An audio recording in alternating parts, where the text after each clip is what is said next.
ഏവർക്കും വിനീതമായ നമസ്കാരം. ഇന്ന് നാം 79ാമത് സ്വാതന്ത്ര്യദിനം ആഘോഷിക്കുകയാണ്.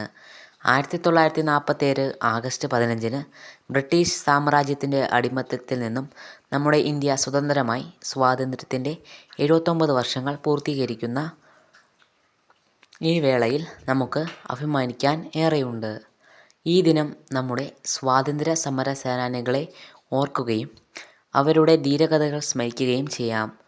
നമ്മുടെ ഇന്ത്യ ഇന്ന് ഒരുപാട് മേഖലകളിൽ ഉയർച്ച കൈവരിച്ചു കൊണ്ടിരിക്കുകയാണ്. അത് ഓരോ പൗരൻ്റെയും ദേശസ്നേഹത്തിൻ്റെയും കഠിനാധ്വാനത്തിൻ്റെയും ഫലം ആണ്. നമ്മുടെ നാടിൻ്റെ മതേതരം കാത്തു സൂക്ഷിക്കുവാനും സ്വാതന്ത്ര്യം സംരക്ഷിക്കുവാനും നമ്മൾ ഒരുമിച്ച് പ്രവർത്തിക്കണം. ഏവർക്കും സ്വാതന്ത്ര്യദിനത്തിൻ്റെ ആശംസകൾ. നന്ദി, നമസ്കാരം.